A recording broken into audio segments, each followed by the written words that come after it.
وصدق رسوله النبي الكريم إن الله وملائكته يصلون على النبي يا أيها الذين آمنوا صلوا عليه وسلموا تسليما اللهم صل على سيدنا ومولانا محمد وعلى آل محمد وأصحاب محمد أجمعين وبارك وسلم صلاة وسلام عليك يا سيدي يا رسول اللہ۔ تمام حمد و ثنا، تعریف اور توصیف اللہ جل مجدہ کریم کی ذات ببرکت کے لیے ہے، وہ کریم کے جو خالق کائنات بھی ہے اور ارض و سماوات کا مالک بھی ہے، اپنے بندوں سے ماں سے بڑھ کر پیار فرمانے والے رب کریم جل شانہ کی حمد اور ثنا کے بعد حضور نبی رحمت شفیع امت رسول محتشم جو اللہ کے پیارے بھی ہیں اور اس امت کے سب سے بڑے سہارے بھی ہیں، میرے اور آپ کے حضور آقا کونین نانا حسنین معصوم آمینہ احمد مجتبیٰ جناب حضرت سیدنا محمد مصطفیٰ صلی اللہ علیہ وآلہ وصحابہ وبارک وسلم کے حضور ناز میں ہم سب اپنی محبت اور اپنی عقیدت کا خلوص پیش کرتے ہیں۔ سرکار ہم سب کی محبت کو قبول فرمائیں۔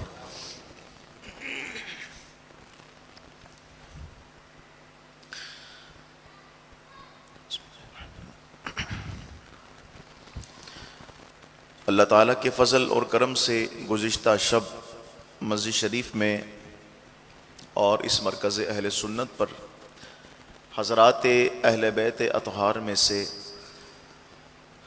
ایک انتہائی نابغہ روزگار شخصیت جن کا علم اور عمل اور فضل اور کمال میں کوئی ٹھکانہ نہ تھا، ان کی مبارک عرس کی تقریب یہاں منعقد تھی، اللہ تعالیٰ اسے قبول فرمائے۔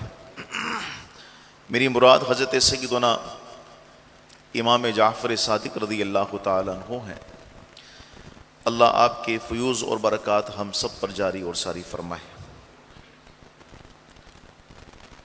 تو اس سلسلہ کلام کو آج کی اس نشست میں ہم مزید آگے بڑھاتے ہیں تاکہ شوق اور محبت ہمارے دل پر غلبہ کرے اور ہم اپنے دلوں میں حضور کی اولاد کی محبت کو محسوس کریں۔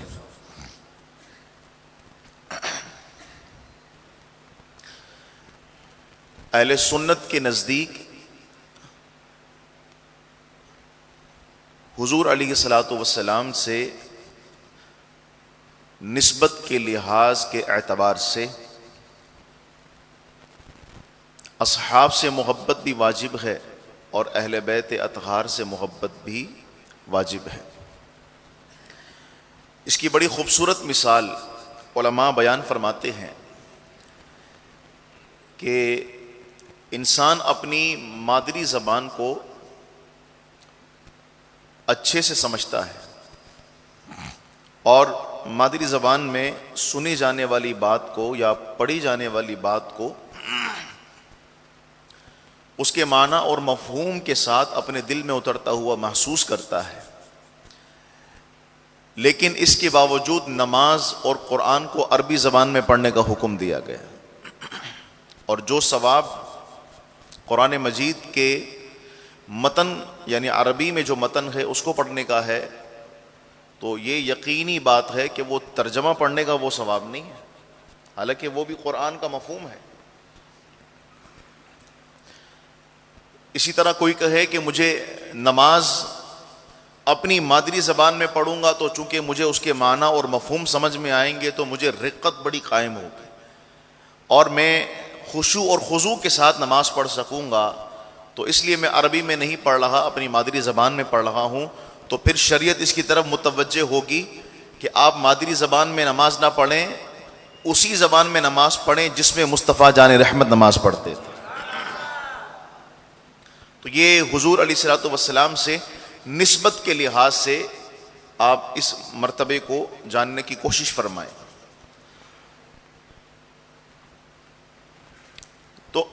اصحاب رسول ہوں یا آل رسول ہوں، حضور علیہ الصلوۃ والسلام کی قرابت اور اس نسبت کے لحاظ سے ان دونوں سے محبت کرنا اہل ایمان کے لیے ضروری ہے۔ اگر ایک کی محبت میں راسخ ہو گئے اور دوسرے کو چھوڑ دیا تو انسان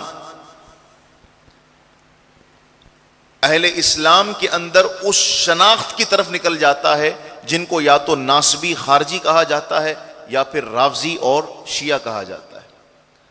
تو اہل سنت شناخت کے اعتبار سے کون ہیں؟ اہل اسلام میں اہل سنت شناخت کے اعتبار سے وہ ہیں کہ جو حضور علیہ الصلوۃ والسلام کی قربت اور نسبت کے لحاظ سے آل سے بھی بے حد پیار کرتے ہیں اور حضور کے سارے اصحاب سے بھی بے حد پیار کرتے ہیں۔ ٹھیک ہے،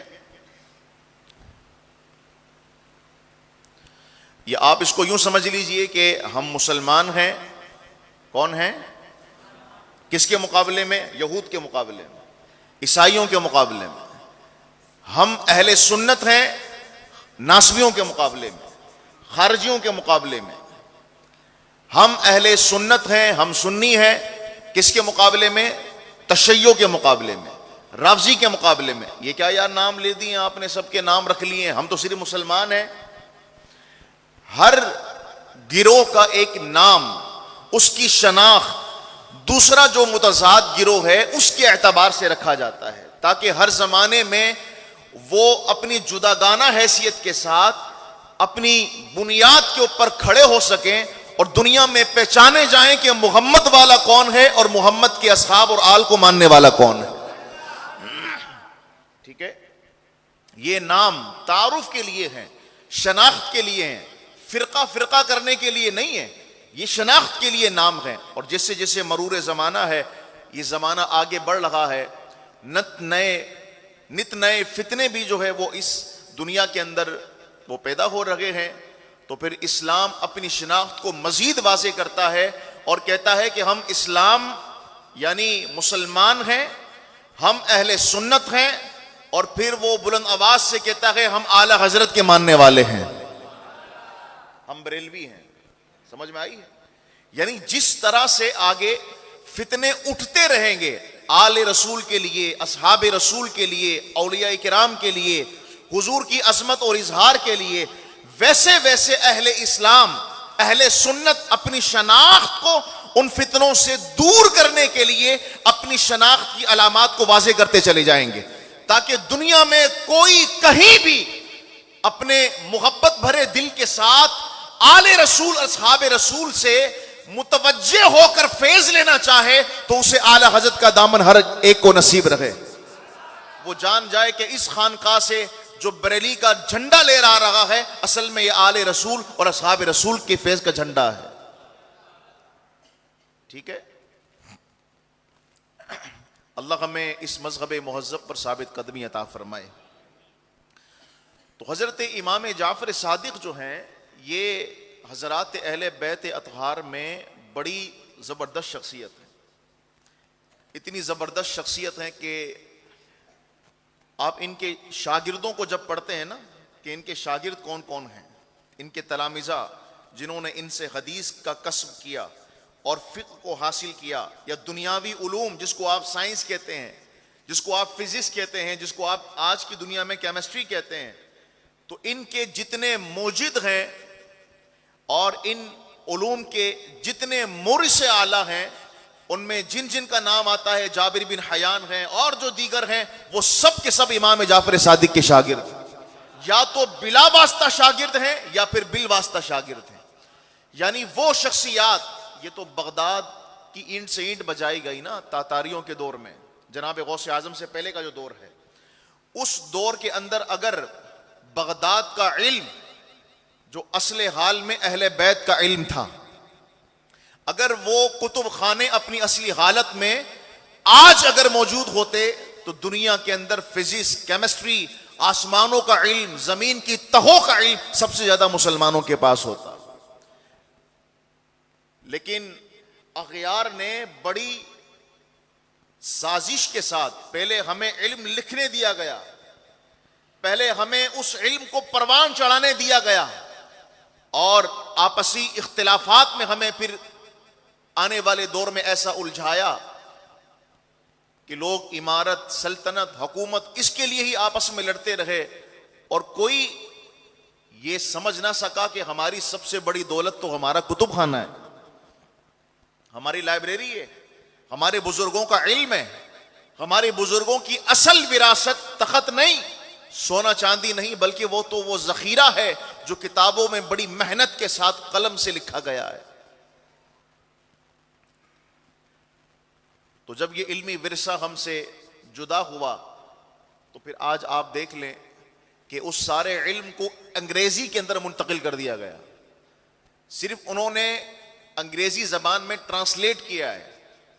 یہ تو جھوٹ کی دنیا ہے، دنیا تو نام ہی جھوٹ کا ہے، انہوں نے اس علم کا بانی اپنے آپ کو قرار دے دیا، حالانکہ وہ سارا چوری کا علم تھا، وہ سارا علم اسپین سے، اور وہ سارا علم بغداد سے، وہ سارا علم کوفے سے، وہ سارا علم مدینے سے وہ لوٹ لوٹ کے اپنے اپنے علاقوں میں لے گئے تھے۔ الغرض، حضرت امام جعفر صادق رضی اللہ تعالیٰ عنہ کا جو ایک مختصر تعارف ہے وہ میں آپ کی بارگاہ میں پیش کرتا ہوں۔ آپ کی ولادت جو ہے وہ 83 سینہ ہجری میں ہے۔ آپ کی ولادت کے حوالے سے مختلف اقوال ہیں۔ ایک قول ہے کہ آپ کی ولادت 83 سینہ ہجری میں، ایک قول ہے 82 سینہ ہجری میں، ایک قول ہے کہ 80 سینہ ہجری میں۔ الغرض 80 سینہ ہجری کے آس پاس آپ کی ولادت ہے، اور یہ وہ عرصہ ہے کہ جب واقعہ کربلا کو ٹھیک 22، 23 یا 20 سال گزر چکے ہیں۔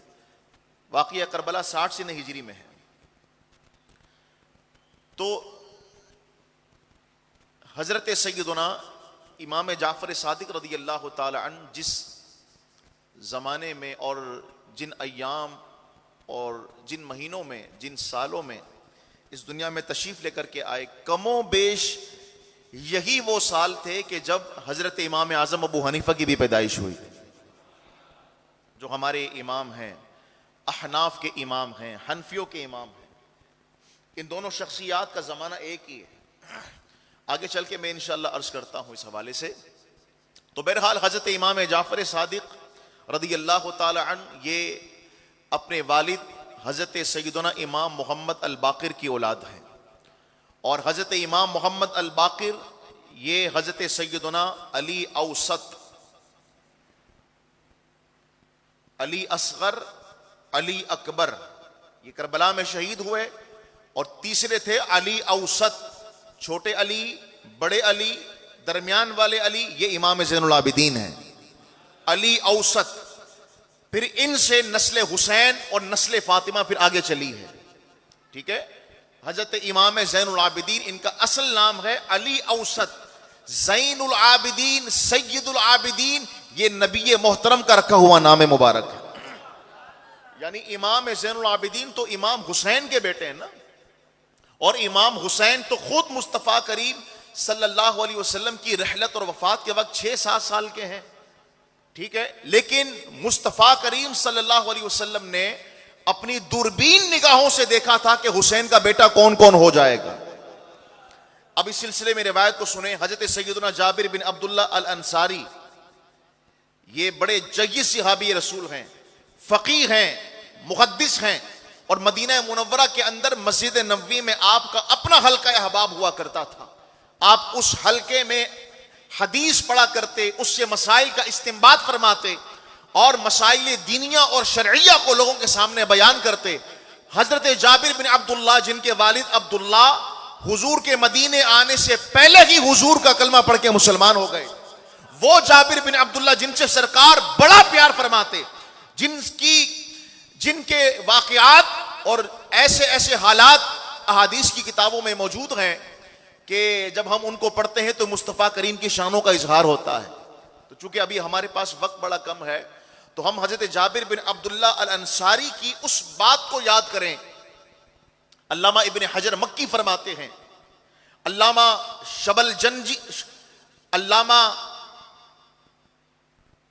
ابن حجر مکی الصواعق المحرقہ میں فرماتے ہیں، اور اسی طرح علامہ شبلنجی فرماتے ہیں، محقق ابو زہرہ فرماتے ہیں، آپ فرماتے ہیں کہ ایک بار حضرت جابر بن عبداللہ الانصاری حضور نبی رحمت صلی اللہ علیہ وسلم کی خدمت میں حاضر ہوئے.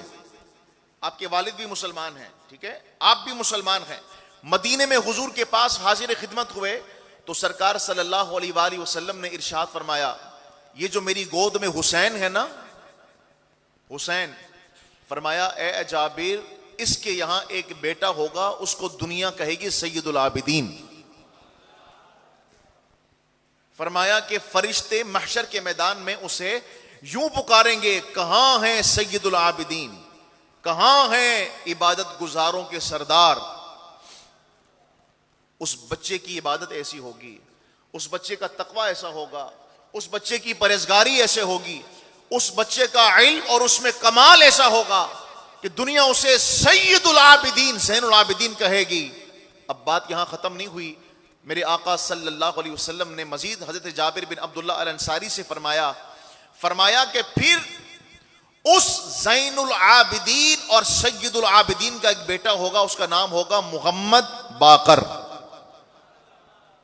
یہ سرکار ان کی پیدائش سے پہلے ہی خبریں عطا فرما رہے. پھر حضور نے فرمایا جو محمد ہوں گے نا, باقر جو ہوں گے, حضرت جابر بن عبداللہ سے فرمایا کہ تم ان کو میرا سلام کہہ دینا. تو آپ اس سے اندازہ لگائیں امام جعفر صادق کے والد صاحب کا رتبہ حضرت خاتم النبیین صلی اللہ علیہ وسلم کی بارگاہ میں کتنا بلند اور اعلیٰ ہے. ٹھیک ہے, اور حضور یہ بھی جانتے تھے کہ حضرت جابر جو ہیں یہ امام محمد الباقر کے زمانے تک زندہ بھی رہیں گے, جب ہی جا کے یہ سلام بھی پیش کریں گے.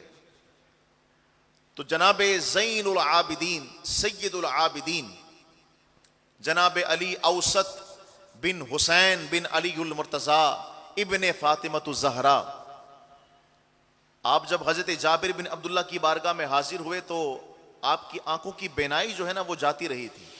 صحابی رسول کی آنکھوں کی بینائی وہ جاتی رہی تھی. آپ کو نظر انتہائی کم آتا تھا, لیکن نظر کم آتا تھا, مصطفیٰ کی خوشبو تو سونگھ سکتے تھے نا. آپ نے فوراً مجلس کے اندر مخاطبہ کر کے کہا یہ ابھی کون آیا ہے؟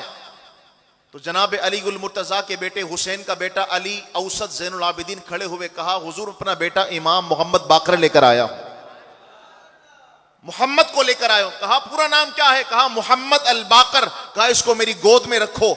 تو سرکار کے اس چمنستان کے پھول کو حضرت جابر بن عبداللہ الانصاری صحابی رسول کی گود میں رکھا گیا. تو آپ نے فرمایا بیٹا حضور کا سلام قبول فرمائیے. آپ کو سرکار نے سلام بھیجا تھا. تو آپ بھی اپنی چھوٹی عمر میں تھے, تو آپ نے بھی اپنی پیاری زبان میں کہا کہ سرکار کو میرا بھی سلام ہو. اس روایت کو, اس حدیث کو باقاعدہ ائمہ حدیث نے روایت فرمایا ہے, ذکر فرمایا. تو حضرت امام جعفر صادق کے والد کا اتنا بڑا مقام ہے. آپ کا نام ہے باقر, محمد اور باقر. باقر باقر یہ اس کا معنی بنیادی یہ ہے کہ پھاڑ دینے والا. تو ائمہ سیر اور ائمہ حدیث نے آپ کے نام کا معنی آپ کے مزاج کے مطابق اور آپ کے جو شوق ہیں, آپ کی جو ہابیز ہیں, آپ کے جو مشاغل ہیں, ان کے مطابق اس نام کا معنی یہ لکھا.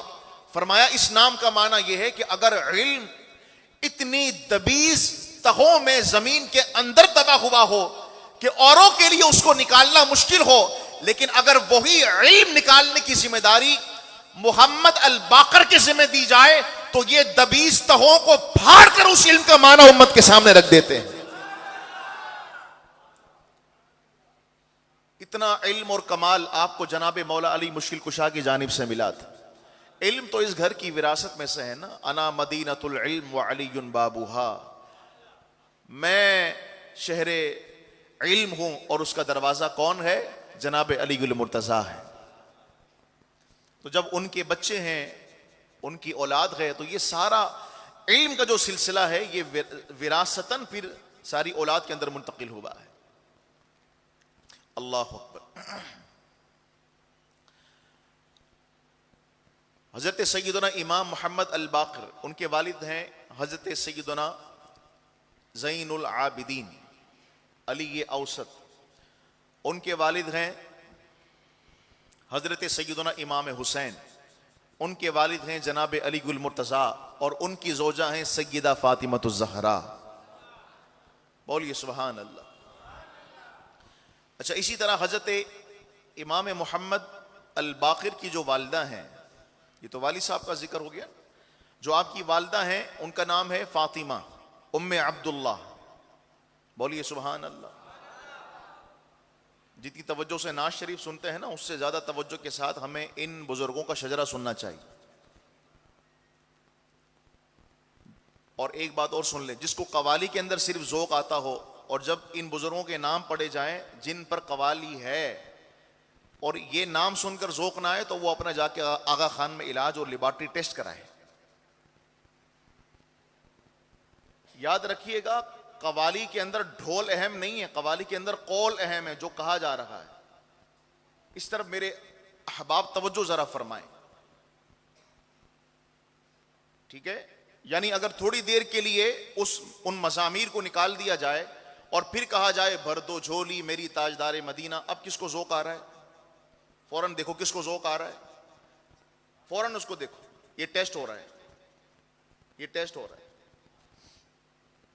تو اصل مزامیر نہیں ہے، جو ہمارے علماء اور جو ہمارے بزرگوں نے سماع کیا ہے، الحمدللہ کیا ہے، لیکن انہوں نے مزامیر کو اس لیے بنیاد نہیں بنایا کہ ان کا ذہن یا ان کا دل اس میں اٹک کے رہ جائے، بلکہ وہ ان مزامیر کو صرف ذریعہ سمجھتے ہیں اللہ اور اس کے رسول کی محبت کو اپنے دل میں راسخ کرنے کے لیے۔ بس ذرا توجہ یہاں پہ رہے، بس اور کچھ ذہن میں نہ آئے۔ جب محبوب کی بات ذہن میں آئے تو اس توجہ کے حصول کے لیے وہ مزامیر کا سہارا لیتے ہیں۔ اصل قوالی مزامیر نہیں ہے، اصل قوالی تو مصطفیٰ کی اولاد اور مصطفیٰ کے صحابیوں کا نام ہے، ان کا ذکر ہے۔ سمجھ آ رہی ہے؟ اس بات میں کوئی اختلاف تو نہیں ہے، یہ بات سمجھ آنے والی ہے۔ تو لہٰذا اسی طرح آگے چل، مطلب ہمیں تو ان سے کام ہے نا، ہمیں ڈھول سے کیا کام ہے؟ سمجھ آ رہی ہے؟ ہمیں ان سے کام ہے۔ کن سے؟ حضرات اہل بیت اطہار سے، حضرات اصحاب رسول سے۔ اب جو سماع سنتے ہیں، کرتے ہیں، وہ بطور توجہ حاصل کرنے کے لیے سماع اور مزامیر کا انتخاب کرتے ہیں کہ یہ بھی ساتھ کرنا تاکہ توجہ ہماری کلام پر رہے، ہماری توجہ دنیا سے اٹھ کر کچھ ذرا آسمان کی طرف چلے جائے، کچھ ہماری سوچ بلند ہو جائے۔ میں اس وقت شرعی حیثیت کی بات نہیں کر رہا، شرعی حیثیت بتانے کے لیے مفتیان کرام موجود ہیں۔ میں تو صرف یہ عرض کر رہا ہوں کہ ہماری توجہ ان ناموں کو سن کر ایسی ہونی چاہیے کہ جس طرح سے ہمیں ایک بندہ حالت وجد میں نظر آتا ہے، بھئی کیا ہو گیا؟ کہا وہ کلام ایسا تھا، مجھے وجد آ گیا۔ میں نے کہا مجھے علی کے بچوں کے نام ایسے ہیں، اتنے پیارے ہیں کہ جب وہ لیے جاتے ہیں تو دل وجد میں آ جاتا ہے، دل گھومنے لگ جاتا ہے۔ ہمیں ان ناموں سے کام ہے، ہمیں ان شخصیات سے کام ہے اصل حال میں، ٹھیک۔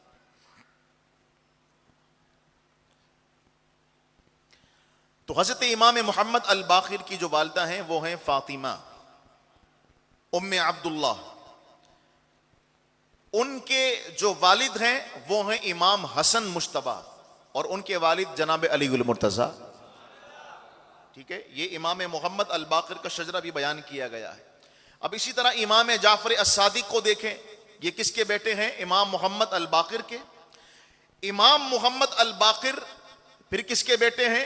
جناب زین العابدین علی اوسط کے، اور وہ کس کے بیٹے ہیں؟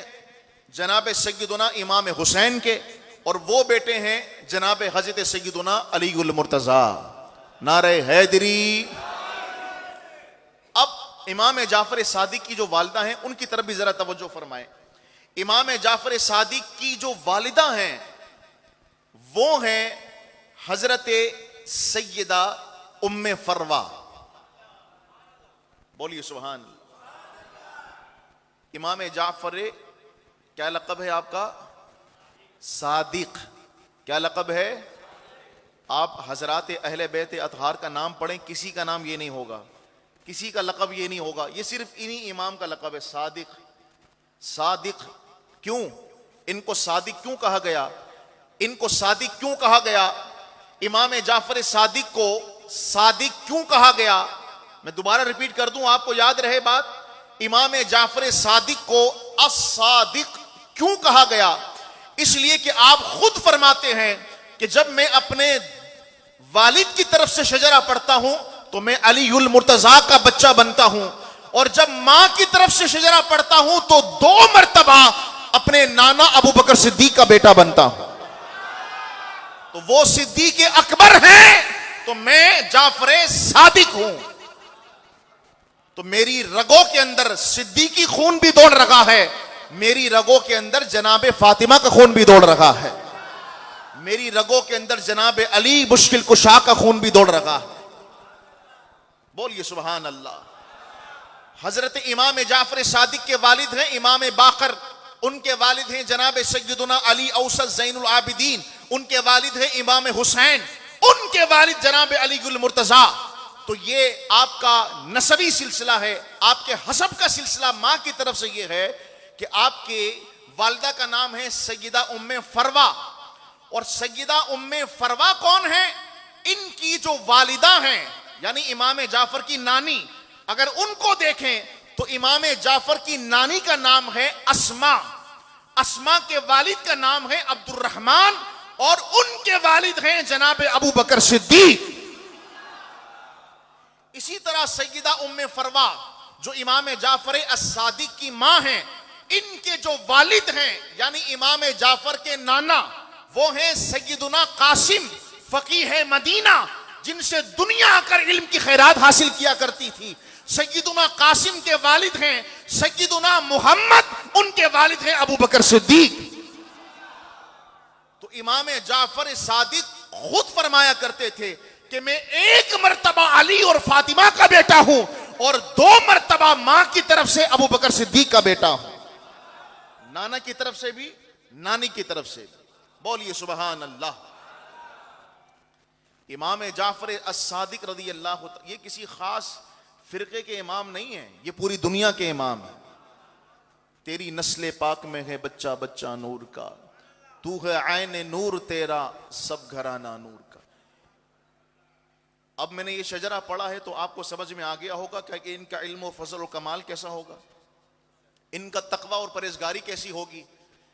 خشیت، خوف خدا، رات کے سجدے اور محبت کے مسلوں پر رونا، اور خلق خدا کی خدمت، سخاوت، جود اور اخلاق، محبت، نرمی، برتاؤ، حسن معاشرت، معاملات اور معاملہ فہمی اس گھرانے کی تو ریت ہے. کیوں؟ اس گھرانے کے جو سب سے اوپر جا کے جد اعلیٰ ہیں یا تو وہ علی ہیں، کون ہے؟ یا تو وہ علی ہیں یا پھر سیدہ فاطمہ ہیں.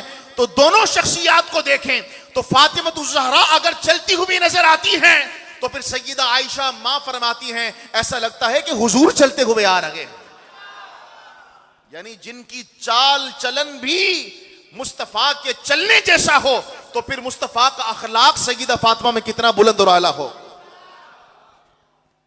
حضور جیسی مضبوط نفسیات میری ماں سیدہ فاطمہ الزہراء کی کتنی بلند اور بالا ہوگی. ٹھیک ہے.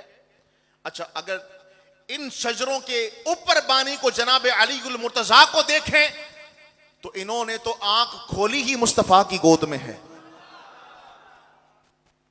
حضور صرف 30 برس کے ہیں اور جناب علی کی پیدائش ہوتی ہے. ٹھیک ہے. 30 سال کے ہیں سرکار اور جناب ابو طالب کے گھر جناب علی المرتضیٰ پیدا ہوتے ہیں. جب حضور نے اعلان نبوت فرمایا 40 سال کی عمر میں، اس وقت جناب علی کی عمر صرف 10 برس. کتنے سال؟ جب سیدہ خدیجہ اور حضور صلی اللہ علیہ وسلم کو نماز پڑھتے ہوئے دیکھا نا، کیونکہ حضرت علی کا بڑا آنا جانا تھا. اللہ کرے یہ بات میرے ذہن میں رہے. کیوں اتنا آنا جانا تھا؟ کیونکہ جناب ابو طالب اور جناب ابو طالب کی جو زوجہ ہیں فاطمہ بنت اسد، آئے ہائے ہائے، حضور ان کو اپنی ماں کہا کرتے تھے.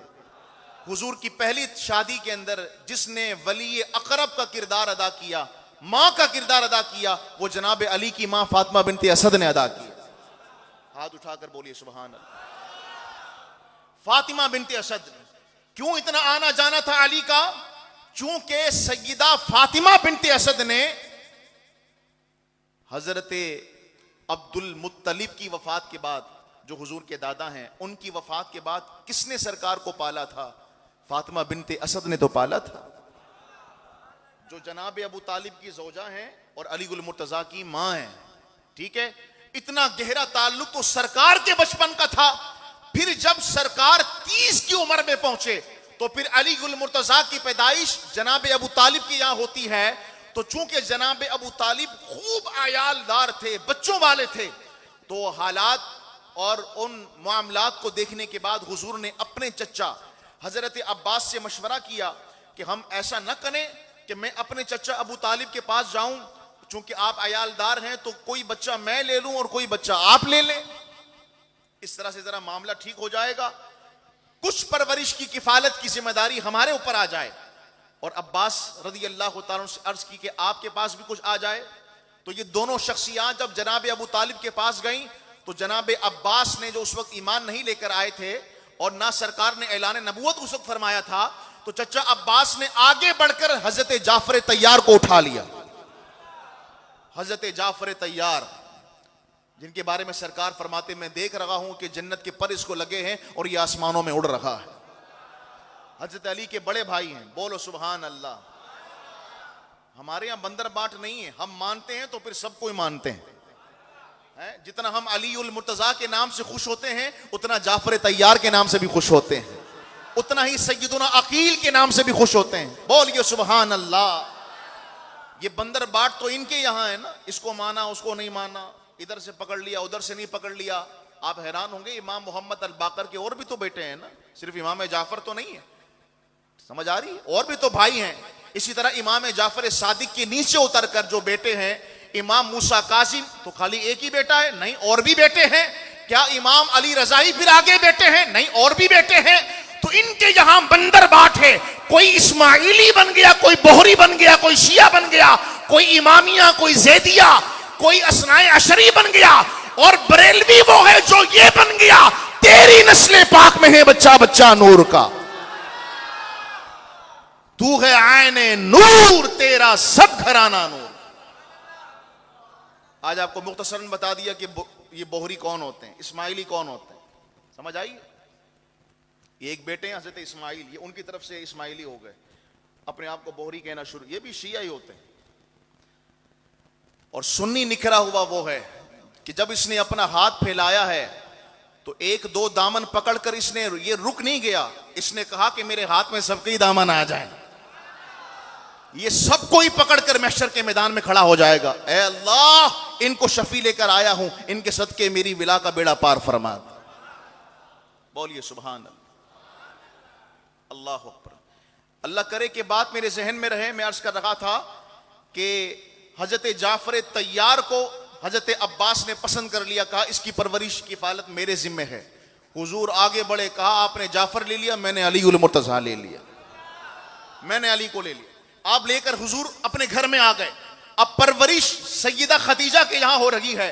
تو سرکار اعلان نبوت کے بعد جب اپنے گھر میں عبادت کا اہتمام کرتے تو علی المرتضیٰ کی پرورش ہی اسی گھر میں ہوئی ہے. تو آتے جاتے دیکھتے کہ یہ کس کو عبادت کی جا رہی ہے، یہ کس کو رکوع کیا جا رہا ہے، یہ کس کے لیے قیام کیا جا رہا ہے، یہ نماز میں عبادت میں پڑھ کیا رہے ہیں، یہ جھک کر اپنی پیشانی زمین پر لگا کر کس کی عبادت کا اقرار کر رہے ہیں، کس کو ایک خدا مان رہے ہیں. تو جب یہ سوال علی المرتضیٰ کے ذہن میں آئے تو حضور نے آغوش رحمت میں لے کر فرمایا، علی میں ایک خدا کا ماننے والا ہوں، 360 کا ماننے والا نہیں ہوں.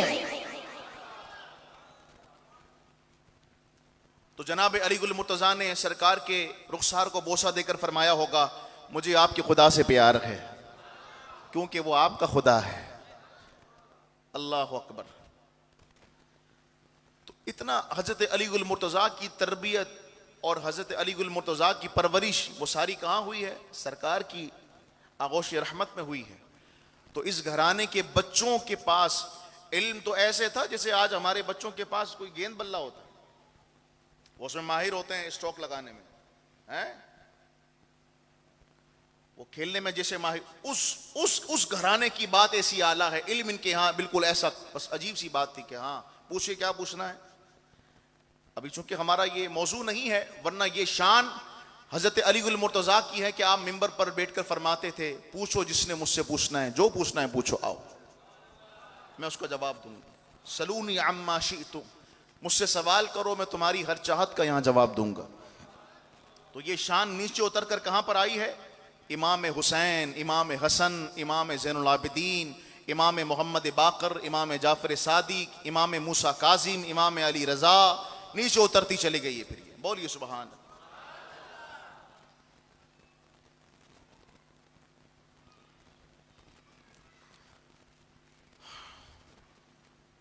درود پاک پڑھیے. اللہم صلی علی سیدنا و مولانا محمد معدن الجود والکرم وآلہ واصحابہ اجمعین وبارک وسلم وصلوا علیہ. صلاۃ وسلام علیک یا سیدی یا رسول اللہ وعلی آلک واصحابک یا حبیب اللہ. تو امام جعفر صادق کے جو تلامذہ ہیں، یعنی استاد کا اگر آپ نے قد دیکھنا ہو تو ان کے شاگردوں کو دیکھ لو تو آپ کو پتہ چل جائے گا کہ بھی استاد کتنی بڑی حیثیت کا حامل. تو امام جعفر صادق کا جو سب سے بڑا شاگرد ہے وہ کون ہے؟ امام اعظم ابو حنیفہ.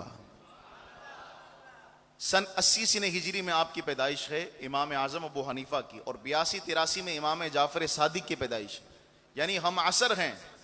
اور امام اعظم ابو حنیفہ آپ کے جو والد ہیں امام جعفر صادق کے، امام محمد الباقر سے علوم اور فنون حاصل فرماتے رہے.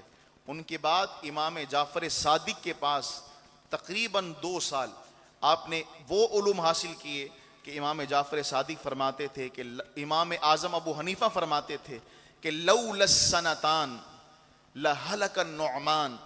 اگر یہ 2 سال جو میں نے امام جعفر صادق کی صحبت میں گزارے ہیں، باقاعدہ زانو تلمس کو طے کیا ہے، اگر یہ 2 سال میری زندگی میں نہ ہوتے تو نعمان بن ثابت یعنی امام اعظم ابو حنیفہ ہلاک ہو جاتا.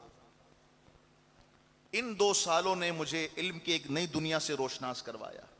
یہ 2 سال بڑے میری زندگی کے اہم ہیں.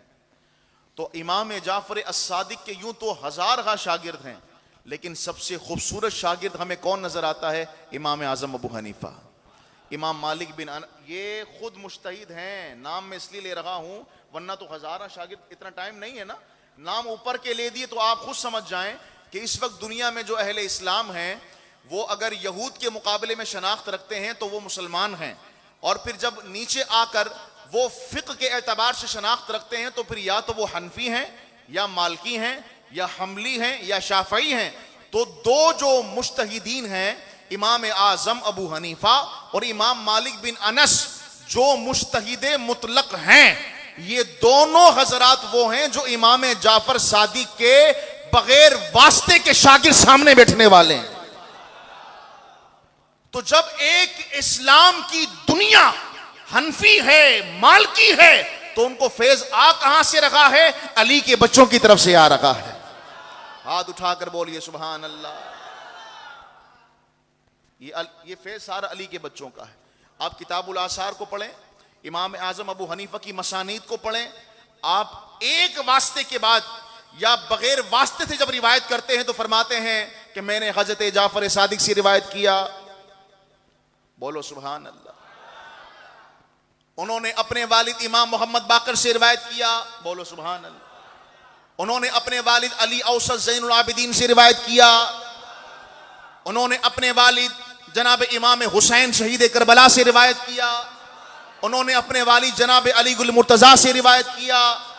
انہوں نے اپنے مربی مشفق مصطفیٰ نبی رسول خاتم النبیین سے روایت کیا. انہوں نے جبرائیل سے سنا، جبرائیل نے اپنے رب سے سنا. بولیے سبحان اللہ. حضرات اہل بیت اطہار کی جو یہ سند ہوتی ہے کہ جو ائمہ اہل بیت سے شروع ہو، علی المرتضیٰ پر منتہا اور انتہا ہو، اور وہ آگے روایت کریں مصطفیٰ سے، مصطفیٰ آگے روایت کریں جبریل اور جبریل رب سے، اس سند کو ائمہ محدثین کہتے ہیں کہ یہ سونے کی چین ہے، سونے کی چین. ہاتھ اٹھا کر بولیے سبحان اللہ. سمجھ آ گئی؟ یعنی ایک بات آپ نے کس سے سنی؟ میں نے ان سے سنی. انہوں نے کن سے سنی؟ انہوں نے ان سے سنی. تو ائمہ اہل بیت اطہار جب اس طرح اپنے جد اعلیٰ سے، اپنے جد امجاد سے روایت کرتے ہوئے علی، مصطفیٰ، جبرائیل اور رب تک پہنچتے ہیں، تو میں نہیں کہہ رہا مسند امام احمد بن حنبل میں امام احمد بن حنبل جو خود مجتہد مطلق ہیں اور ایک مستقل فقہ کے بانی ہیں، مورث ہیں، موسس ہیں، آپ یہ فرماتے ہیں علی تو مشکل کشا ہیں. جس مریض پر ان بچوں کے نام پڑھ دیے جائیں جن کے نام کے اندر کیا آتا ہے؟ جعفر، باقر، زین العابدین، حسین، علی، فرمائے یہ سند جس پر پڑھ دی جائے اللہ تعالیٰ اس کے تمام امراض کو دور فرما دیتا ہے. اب مجھے البانی کا حوالہ مت دیجیے گا حضور، معذرت کے ساتھ، ٹھیک ہے؟ اسی طرح مجھے یہ نہ بتائیے گا، ابھی ہم چونکہ اس موضوع پر بات نہیں کر رہے ہیں نا کہ مشکل کشا کہ اللہ کے علاوہ بھی کوئی ہو سکتا ہے، لیکن میں نے حوالہ امام احمد بن حنبل کا پڑھا ہے. کس کا پڑھا ہے؟ امام احمد بن حنبل کا پڑھا ہے. ایک جملہ معترضہ کے طور پر ایک بات عرض کر دوں. وہ جہلم کے اندر ایک بیروپیہ ہے، وہ امامہ شمامہ پہن کر جو ہے وہ خوب اولیاء کرام کے خلاف بکواس کرتا ہے، بزرگوں کے خلاف، اور ہنسی اڑاتا ہے. یعنی کرامات کے باب میں جو کرامات کتابوں میں ہیں، جو کرامات تصریحات کے ساتھ بزرگوں نے ذکر کی ہیں، تو وہ بیٹھ کے وہاں اس کا مذاق بنا رہا ہوتا ہے. میں کہتا ہوں کہ لادینیت اور بد مذہبیت کی طرف اور انسان کو مذہب بیزاری کی طرف کوئی اگر لے کے جا رہا ہے تو وہ جہلم کا وہ خناس ہے، اس سے بچ کے رہیں. آپ کہیں گے کیوں؟ وہ تو دلیل سے بات کرتا ہے. میں نے کہا آپ اگر اسی طرح اگر دلیل کی دنیا میں اترنا چاہتے ہیں تو آپ تو پاکستان میں رہتے ہیں، تو تھوڑا سا اتر کے آپ کبھی آسٹریلیا جائیں، کبھی آپ اسپین جائیں، کبھی آپ امریکہ جائیں، تو وہاں تو ایک اور جہلم ہے، وہاں پھر ایک اور خناس بیٹھا ہوا ہے جو آپ کو انگریزی میں دلائل کس کے خلاف دے رہا ہے؟ بزرگوں کے خلاف نہیں، بزرگوں کے رب کے خلاف دے رہا ہے. سمجھ آ رہی ہے؟ جیسے آپ کا عقیدہ ہے کہ مشکل کون ٹالتا ہے؟ بولیے اللہ. سب کہیے نا. تو پھر تمہارے اس عقیدے کے خلاف پھر ایک اور عقیدہ ہے، ایک اور مذہب ہے، ایک اور لاجک ہے، ایک اور سوچ ہے، ویژن ہے. تو کیا مطلب آپ اس کو سن کر، اس کے دلائل کو سن کر آپ سائنس کو اپنا خدا مان لیں گے؟ بولیے. وہ کہے گا یہ اللہ کیسے کر سکتا ہے جو نظر بھی نہیں آتا، جو محسوس بھی نہیں ہوتا، جس کو محسوس نہیں کیا جا سکتا، وہ یہ کیسے کر سکتا ہے؟ تو جہلمی کی ان چکنی چپڑی باتوں میں نہ آئیں کہ یہ کیسے بزرگوں کی پگڑیاں اچھال لگا ہے. اگر اس کو معیار بنا لیا جائے تو پھر یو کے میں اتنے خناس موجود ہیں جو تمہیں داتا گنج بخش سے نہیں، خواجہ غریب نواز سے نہیں، تمہیں اولیاء کی چوکٹ سے نہیں، تمہیں خدا کے کعبے سے دور کرنے کی کوشش کر رہے ہیں. اگر وہ اعتراض کریں کہ کہاں ہے خدا، وہ کیسے مدد کرتا ہے، تو کیا جواب ہے آپ کے؟ بتائیے. وہ خدا کا مذاق اڑانا شروع ہو جائیں. لو بھائی یہ کہتے ہیں کہ رزق ہمیں اللہ دیتا ہے، لو بھائی یہ کہتے ہیں کہ زمین سے جتنے بھی نباتات اگ رہے ہیں اس میں سائنس کی کوئی کار فرما نہیں ہے، یہ تو ساری خدائی کا طریقہ کار ہے. لو بھائی وہ سائنسی پروجیکٹ آپ کے سامنے لے کر آئیں گے. یہ تو دنیا کے اندر طریقہ چلا آ رہا ہے. تو پھر میرا سوال اپنی جگہ پر کاؤنٹر کوشچن ہو گیا کہ اگر آپ جہلمی کی ان باتوں کو اتنی اہمیت دیں جو وہ اولیاء کے خلاف کرتا ہے، بابوں کے خلاف کرتا ہے، تو یہ تو جہلمی تو یہ تو کم ہے. لادین اور مذہب بیزار لوگ وہ دنیا کو عیسائیت سے، یہودیت سے تو دور کر چکے، اب وہ اسلام کے پیچھے لگے ہوئے ہیں کہ ان کو بھی مذہب بیزار کر دیا جائے. تو پھر کل کیا ہم ان کی باتیں بھی ماننا شروع ہو جائیں گے؟ یہ میرا کاؤنٹر کوشچن ہے، اگرچہ اس کے جواب اور بھی جدا جدا بے شمار. اللہ ہمیں سمجھ کی توفیق عطا فرمائے.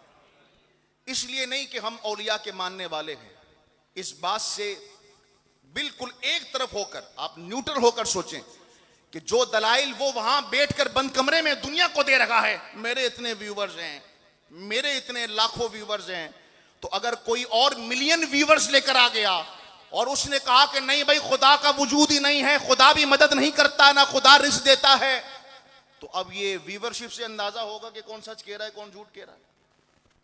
میرا پیغام پہنچ گیا آپ تک؟ تو میرے پھیپھڑے دکھانے کا فائدہ ہو جائے گا، وگرنہ اتنا چیخنا بے مقصد بے فائدہ نہیں ہونا چاہیے. تقریر کے بعد ہمیں بھی گھنٹہ ذرا آرام کرنا پڑتا ہے. محبت سے بولیے سبحان اللہ. اللہ اکبر. تو میں عرض یہ کر رہا تھا کہ امام جعفر الصادق کے تلامذہ کو دیکھیں تو ان کے اندر ہمیں امام اعظم سب سے بڑے نظر آتے ہیں، امام مالک نظر آتے ہیں. یہ خود مستقل مذہب کے، مستقل فقہ کے بانی ہیں. تو جن کے شاگردوں کی یہ شان ہے تو علی کے بیٹے جعفر صادق کی شان کیا ہوگی. اور آج میں آپ کو ایک بات بتاؤں، ہم پڑھتے نہیں اپنے بزرگوں کو. آپ کی فزکس، آپ کی کیمسٹری، آپ کی میتھمیٹکس، اس کے بانی امام جعفر صادق علی کا بیٹا ہے.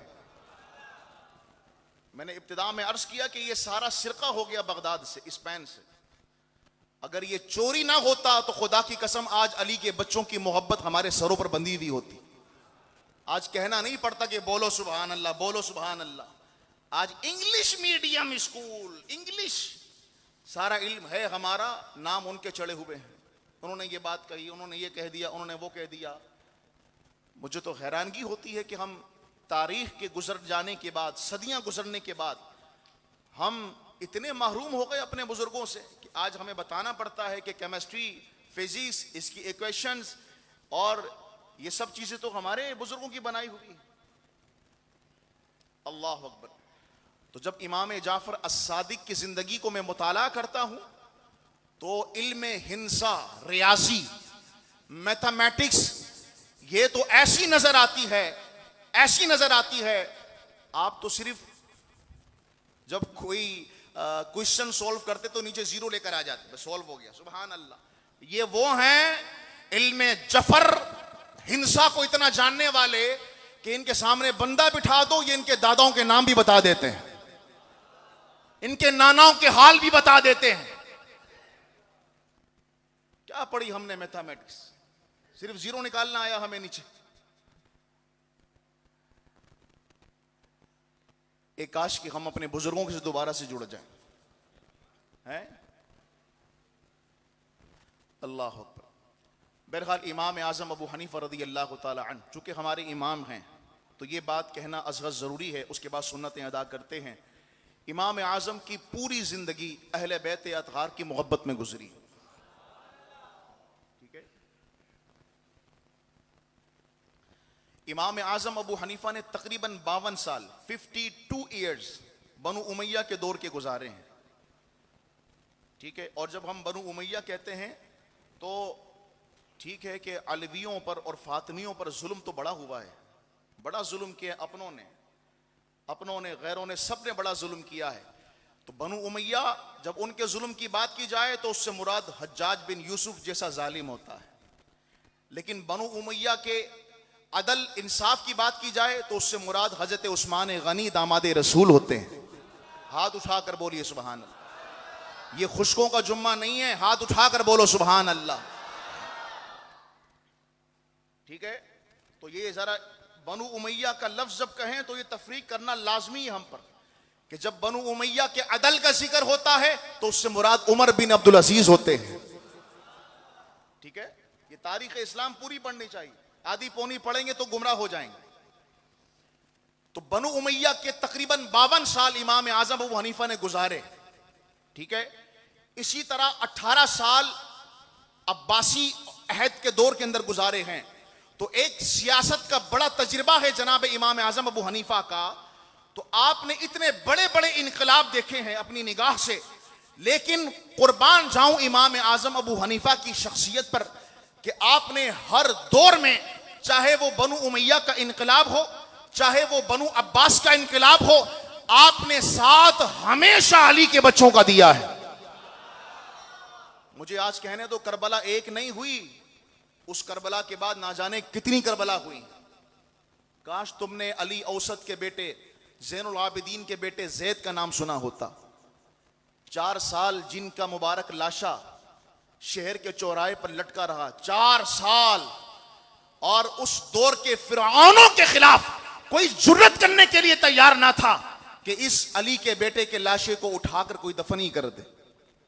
کیسی کربلا تھی، کیسا دور تھا. اس لیے ہمیشہ اہل سنت کی امان کے اندر رہیں. نہ آپ ناسبی بنیں گے، نہ آپ خارجی بنیں گے جو اہل بیت کے دشمن ہیں، اور آپ اہل سنت کی امان اور چھتری کے سائے میں رہیں. آپ رافضی بھی نہیں بنیں گے، آپ شیعہ بھی نہیں بنیں گے کہ جو اہل بیت اطہار کی طرف ایسے گئے کہ صحابہ کرام کو معاذ اللہ مرتد کہہ دیا، منافق کہہ دیا. استغفر اللہ العظیم. اہل سنت کی امان میں رہیے. آپ کے دامن میں تمام حضرات اصحاب کا، حضرات آل کا، حضرات اہل بیت کا آپ کے ہاتھوں میں دامن ہے.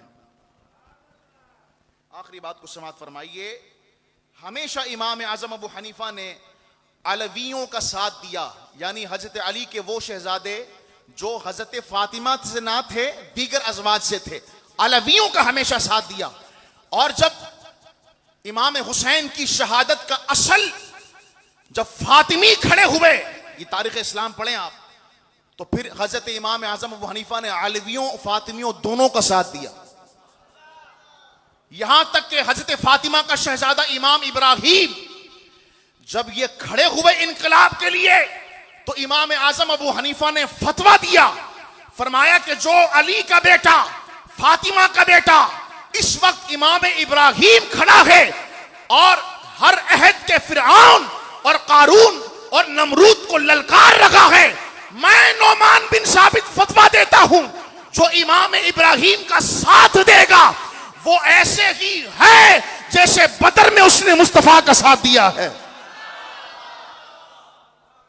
بولیے سبحان اللہ. ہماری تو گٹھی کے اندر علی اور علی کے بچوں کی محبت ڈالی گئی ہے. بولیے ہر صحابی نبی فاطمہ او علی، حسن و حسین بھی. اللہ ہمیں مذہب مہذب پر ثابت قدم رکھے. آپ کا بہت شکریہ، آپ محبت سے تشریف لے کر آتے ہیں. اللہ آپ کو سلامت رکھے. رمضان آ رہا ہے، تیاری شروع کر دیجیے. غفلت میں اپنے وقت کو نہ گزاریں. اصحاب رسول کی زندگیوں کو پڑھیں، اپنے بزرگوں کی سیرت کو پڑھیں، حالات کو پڑھیں. وہ شعبان سے رمضان کی تیاری شروع کر دے، وہ رجب سے رمضان کی تیاری کو شروع کر دے. رمضان کے اندر کوئی شاپنگ کرنی ہے اس مہینے میں کر لیں، شعبان میں کر لیں. وہ درد سر نہ پالیں جو آپ کو تراویح سے محروم کر دے، وہ درد سر نہ پالیں جو آپ کو قرآن سے محروم کر دے. یاد رکھیے، یاد رکھیے، یاد رکھیے. یہ شعر پڑھا جاتا ہے نا کہ ہم نعت کی صورت میں، آئندہ نہ پڑھیے، نعت نعت ہے، قرآن قرآن ہے. دنیا کے کسی امام کا کلام قرآن کا مقابلہ نہیں کر سکتا. قرآن قرآن ہے. قرآن کو توجہ دیجیے. جتنی توجہ ہم نے انسان کے لکھے ہوئے کلام کو دی ہے، کاش اتنی توجہ ہم نے رب کے کلام کو دی ہوتی. میرا مقصد اس کو اندر سے ڈوب کر سمجھنے کی کوشش کریں. میرے خواجہ غریب نواز جب مدینے سے آپ کو اجمیر بھیجا گیا ہے، آپ پڑھ کے دیکھیں حضرت کی سیرت کو، قاسم فرشتہ کو پڑھ کے دیکھیں تاریخ فرشتہ میں. ایمان سے بتائیے، دل پہ ہاتھ رکھ کر بتائیے، خواجہ غریب نواز جب اجمیر میں ورود فرماتے ہیں تو آپ وہاں محفل تو کرتے ہوں گے نا، حلقہ تو لگاتے ہوں گے نا، مرید تو سارے بیٹھتے ہوں گے نا. ایمان سے بتائیے وہ کیا ساز تھا، وہ کیا ساز میں سوز تھا، وہ آواز میں کیا لحن تھا، وہ آواز میں وہ کون سے الفاظ تھے جس نے بڑے بڑے مہاراجاؤں کے دل پاش پاش کر کے رکھ دیے. بڑے بڑے سادھوؤں کو غار سے اتر کر، کبھی اجمیر جاؤ، وہ پہاڑیوں کے دامن کے اندر ہے میرے آقا کا روزہ خواجہ غریب نواز کا، وہ غاروں سے اتر کر وہ کلام سننے کے لیے آتے. یہ پڑھ کیا رہا ہے؟ ارے آج میں تمہیں بتاؤں، وہ قوالی نہیں ہوتی، وہ مصطفیٰ کا قرآن ہوتا تھا. میرے خواجہ صاحب نے سماع سنا، مزامیر کے ساتھ سنا، لیکن یاد رکھیے وہ سماع بعد میں سنا ہے. پہلے خواجہ صاحب نے قرآن پڑھ کے ان کے دل کی دنیا کو بدل دیا. پہلے قرآن تھا، بعد میں یہ ساری چیزیں تھی. ہم نے انسان کے لکھے ہوئے کلام کو سب کو سمجھ لیا. ابھی تقریر کے دوران میں نے عرض کیا، انسان کا لکھا ہوا کلام، اور وہ بھی ترنم کی ساتھ، مدد کے ساتھ، اور کہیں پر مزامیر ڈھول کی مدد کے ساتھ پڑھا جائے تو تجھے پھر وجد آئے, تیرا دل پھر آسمان کی طرف اڑے. میں کہوں گا کہ اصل صوفی کو, اصل قلندر کو یہ نہیں دکھاتا کہ ترنم کیا ہے تو گلے میں گراریاں کون سی ہیں, وہ تو یہ دیکھتا ہے کہ یہ کلام وہ ہے جو خلوت خدا سے غار ہیرا پہ نازل ہوا. اس مرد قلندر کو تو بغیر طرز کے, بغیر ترنم کے اقرا بسم ربک الذی خلق بھی مزہ دیتا. سما سنیں, بزرگوں نے جو قیودات اور شرائط لکھی ہیں سما سننے کی, خواجہ نظام الدین اولیاء کی فوائد الفوات کو پڑھیے. آپ سما ضرور سنیں, محفل نعت میں ضرور جائیں, نعت خاں سے نعت ضرور سنیں, لیکن یاد رکھیے کلام پاک قرآن سب کی اصل ہے. جب اس کو سن کر تجھے وجد نہیں آتا تو تم محفل میں کدھر جھوم رہا تھا بھائی؟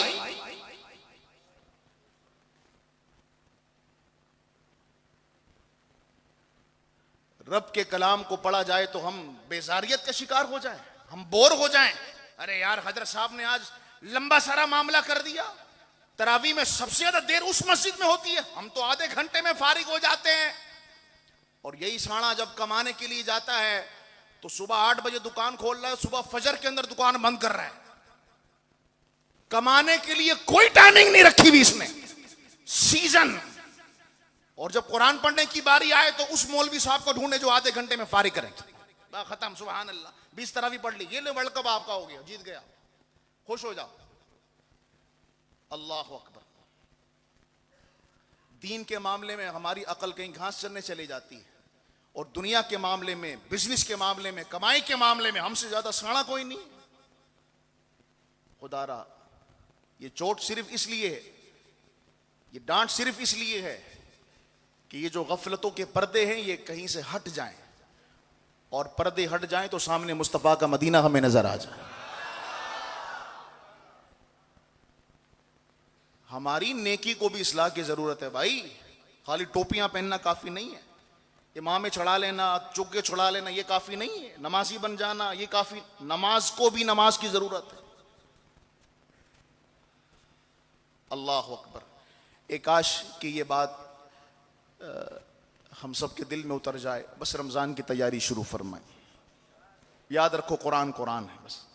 شہر رمضان الذی انزل فیہ القرآن ھدی للناس وبینات من الھدی والفرقان. قرآن کا مقابلہ کوئی نہیں کر سکتا.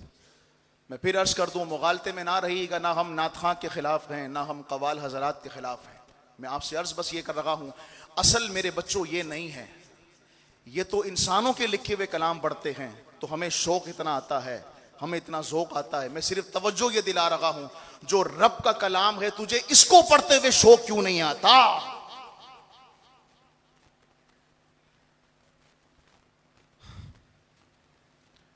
کوئی ایسا بھی تو عرس ہو خواجہ صاحب کا کہ اس میں صرف کلام پاک پڑھا جائے.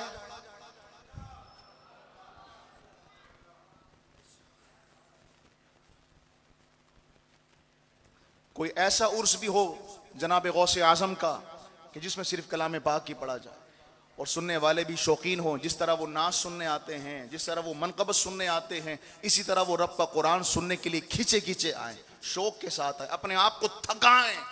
یاد رکھو رب کا کلام ہے اس قابل کہ اس کے لیے اپنے پاؤں کو تھکایا جائے. کوئی بوریاں اٹھا کے تھکے گا, کوئی نوٹ گن گن کے تھکے گا, لیکن سب سے عظیم مرتبے والا وہ قاری قرآن ہے, اور اس کے سامنے ہیں سارے جو قرآن پڑھ پڑھ کے اپنی زبان کو تھکائیں گے, اپنے قدموں کو تھکائیں گے. خوب کمائیں, خوب بزنس کریں, خوب کمائی کریں, لیکن جب رب کی بارگاہ میں حضوری کا وقت آ جائے تو یاد رکھنا غفلت کرو گے تو پھر ممبر سے ڈانٹ پڑے گی, اور اگر غفلت نہیں کرو گے تو پھر سب سے زیادہ ورلڈ کپ اور تمہارے گلے میں میڈل یہی ممبر سے ہی آئیں گے کہ ماشاءاللہ سبحان اللہ یہ آئے تھے بھائی, یہ آتے ہیں, یہ اس طرح یہ ماشاءاللہ. آج کچھ ایسے احباب بھی یہاں تشریف فرما ہیں جو زندگی کا ایک حصہ بیرون ملک گزار کے آ چکے ہیں. میرے برادر محترم برادر اکبر موجود ہیں, فروخ صاحب اللہ آپ کو سلامت رکھے. 2014 میں البراحہ دبئی جب میں نے تراویح پڑھائی تو آپ کی محبتیں شفقتیں ابو ظہبی میں آپ کی جو ہے رہائش، کل رات میں نے بات کی، اللہ نے آج گواہی پیش فرما دی. آپ ان سے پوچھیں وہاں کی مسجدوں کا حال کیا ہے. ہمارے یہاں مرد مسجد میں نہیں آتے، ہمارے مرد اتنے مسجد میں نہیں ہوتے جتنے ان کے بچے مسجد میں ہوتے. میں نے 3-4 بچوں کو دیکھا، میں نے ان کی تصویر کھینچ لی. وہ بچہ مجھ سے لڑ گیا، کہہ رہا آپ نے تصویر مسجد میں کیسے کھینچی؟ میں نماز پڑھ رہا ہوں تو آپ نے یعنی اتنا ذوق تھا اس بچے کو کہ خدا کے گھر ویسے جائز ہے تصویر کھینچنا، لیکن اس کا شوق تھا، ذوق تھا. آپ نے تصویر، میں تو نماز پڑھ رہا تھا. ہم آج تک اپنے بچے کو یہ نہیں سمجھا پائے کہ بچے کو بیٹھنا کیسے ہوتا ہے. پھر آپ بولتے ہیں کہ یار یہ جو علامہ ہے نا یہ ڈانٹتے بہت ہیں. بیٹا آپ نے دنیا دیکھی کوئی نہیں، ہم دیکھ کر سب آ چکے ہیں کہ ہمیں ابھی کتنا آگے جانا ہے. میں نے عید کا مجمع وہاں پر دیکھا، خدا کی قسم میں حیران ہو کے رہ گیا. اتنا پیار اپنی عید کے ساتھ اور نماز رسول کے ساتھ. اللہ اکبر اللہ. ہم بہت پیچھے ہیں. وہ 8 پڑھ کے 10 پڑھ کے گھر چلے جاتے ہیں تراویح، لیکن رات کو پھر لوٹ کر آتے ہیں. یہ گواہیاں لیں ان سے. آج ہماری میمن مسجد جتنی بڑی مسجد، کتنے 10,000 بندہ اس میں آ سکتا ہے. اتنی بڑی مسجد میں جگہ کم پڑ جاتی. کون سی نماز کے لیے؟ ہم سے یہاں مغرب میں نہیں آیا جا رہا، عشاء میں نہیں آیا جا رہا، وہ رات کو 3 بجے صلاۃ اللیل پڑھنے کے آتے ہیں. اور ان کے قاری صاحب قرآن پتہ ہے کون سا پڑھتے ہیں؟ سورہ یوسف شروع کری ہے تو جب ختم کریں گے پھر رکوع کریں گے.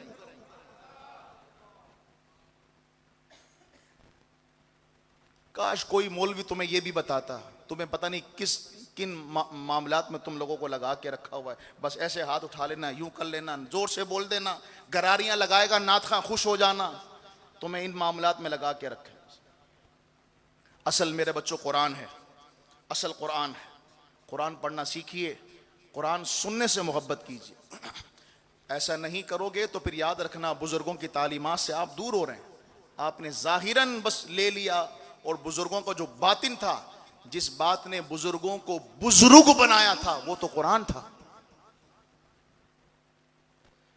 میرا پیغام آ چکا ہے آپ تک؟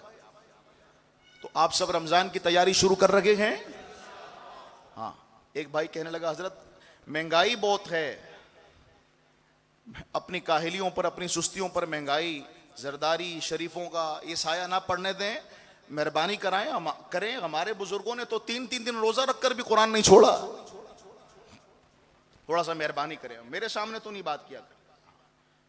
پانی تو موجود تھا نا، کہیں کوئی سوکھی روٹی موجود تھی، بھگو کے کھا لیتے. کیا ہو؟ قناعت کس ایپلیکیشن کا نام ہے؟ یہ آپ کب استعمال کریں گے جو مصطفیٰ کریم کے گھر والوں نے استعمال کری؟ صبر کس بلا کا نام ہے؟ شکر کس کا نام ہے؟ یہ کب آئے گا زندگی میں؟ یاد رکھنا تمہارے بعد بھی دنیا چلتی رہے گی. تو سفید چادر اوڑھ کے سو جائے گا، اور جن کی فکر میں رمضان کے روزے چھوڑے، تراویاں چھوڑی، راتوں کے رت جگے چھوڑے، رب کے مصلے چھوڑے، رب کے سجدے چھوڑے، یہ تجھے خود چھوڑ کر ایک دن بھی نہیں رکھیں گے. اور اگر زیادہ دیر ہو جائے گی تو یہ 4 نمبر پہ ہے سرد خانہ، تیرے کو وہاں چھوڑ کر آئیں گے، اپنے گھر پہ بھی نہیں رکھیں گے. ان کے لیے کیا تھا 5 منزلہ بلڈنگ، تجھے 2 گز کے گھڑے میں دبا کر آئیں گے. 5 منزلہ کوئی پلازا بھی بنائے نا 22 مالا، 2 گز کا گھڑا ہی اس کو نصیب میں ہوگا. اور کس کے لیے ہم نے دنیا کو اپنا بیٹا بنایا ہوا تھا؟ تو اس سے پہلے کہ ہم کفن کا منہ اوڑھیں، ہم کفن سے منہ چھپائیں، اس سے پہلے ہی اپنے آپ کو مار دو. یعنی مرنے کے بعد آنکھ کھلے گی، پہلے ہی کھول لو اور جان لو کہ کتنا وقت دنیا کو دینا ہے، کتنا وقت بیوی بچوں کو دینا ہے، کتنا وقت گھر بار کو دینا ہے، کتنا وقت کاروبار دنیا کو دینا ہے، اور کتنا وقت مصطفیٰ اور مصطفیٰ کے رب کو دینا ہے. وآخر دعوانا الحمدللہ.